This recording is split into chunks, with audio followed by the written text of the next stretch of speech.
Welcome back, ladies and gentlemen, to the CombatEX versus EGIncontroL show match. This is Game 4. Let me introduce the players and I will recap the series. Spawning in the bottom right of Shakura's Plateau, the team captain of Evil Geniuses. It is EGIncontroL Raid Call. I always thought the title sponsor was obnoxious, but whatever, you know, you gotta make your money somewhere, right?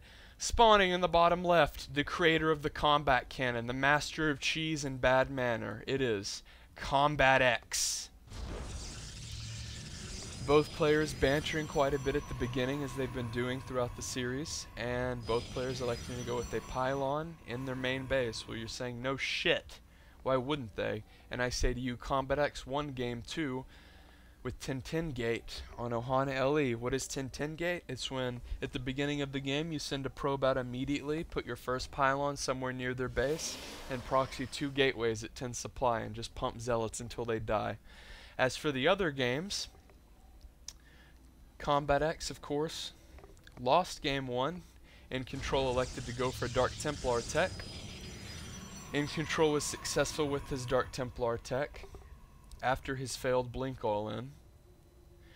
And in Game 3, EGIncontroL, after defending a CombatEX cannon rush, the infamous combat cannons, Combat elected to go for proxy 5 gates, which EGIncontroL scouted, probably knowing he would do, since they have played a lot, considering CombatEX used to stream snipe EGIncontroL all the time. And as soon as the gates were scouted, CombatEX knew the jig was up and decided to tap out.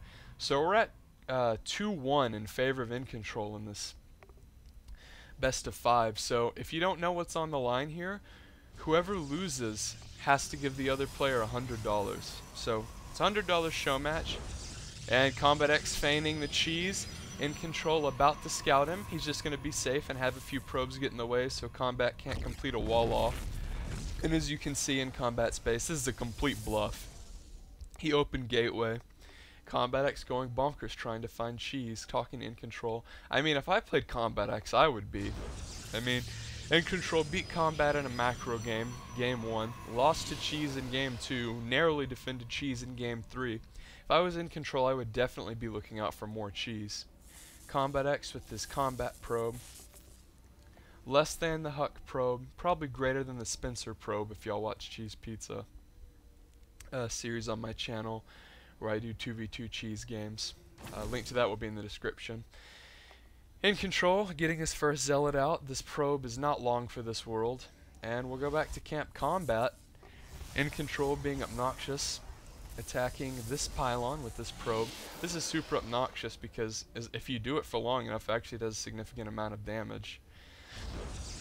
Combat knows it, electing to go for Sentry first, which of course you can do a lot of things with, such as force field your ramp. Pop an accidental Guardian Shield if you're Huck at MLG. Heyo! Probably no one will get that joke, but it was funny in my head.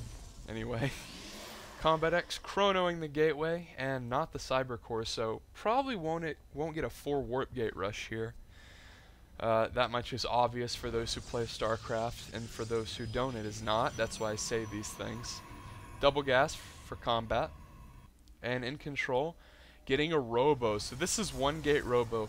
There's a lot of cute things you can do with this. There's some immortal timings, but this is not what that is. This is 4 gate warp prism, from my judgments and what I know about PvP.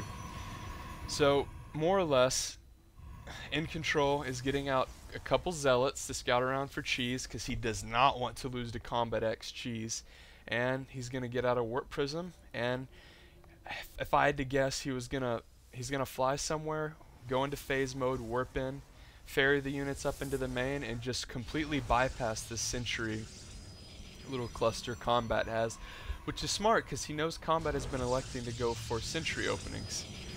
So rather than try for a blink all-in against a bunch of sentries as he did in Game 1, which was unsuccessful, he's just going to completely bypass that with the warp prism.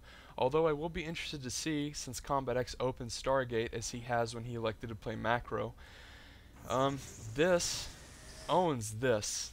The Phoenix destroys the warp prism, and as soon as CombatEX sees this robo, he should know what's up and he should go try to find the warp prism. It's warping in right now.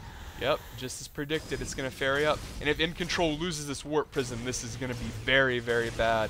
He decides to drop the Stalkers off as he knows that. Combat bringing the Stalkers to the front.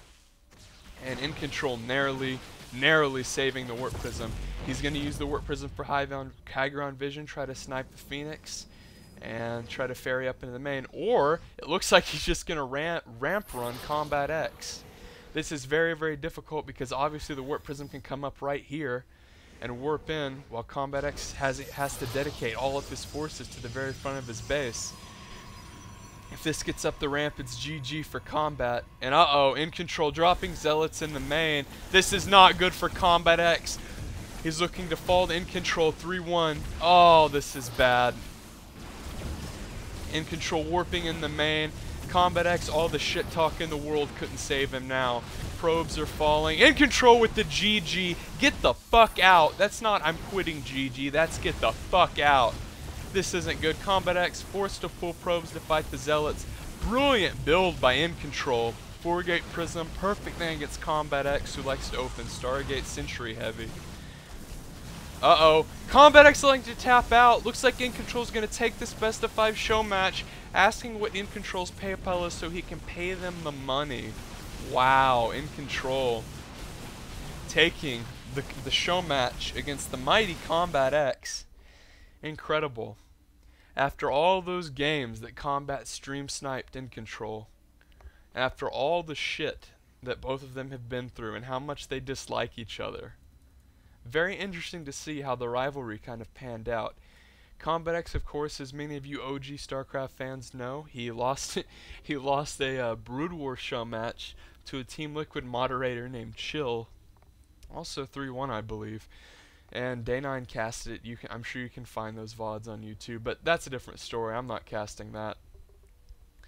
So if you like the videos and like the show match, you can subscribe to me so you can see my other videos. You can check out the Cheese Pizza series where my cousin and I, Spencer, cheese and 2v2. And that's it, guys. EGIncontroL taking the show match 3-1. Very interesting set of replays, and I hope you enjoyed it as much as I did. Peace out.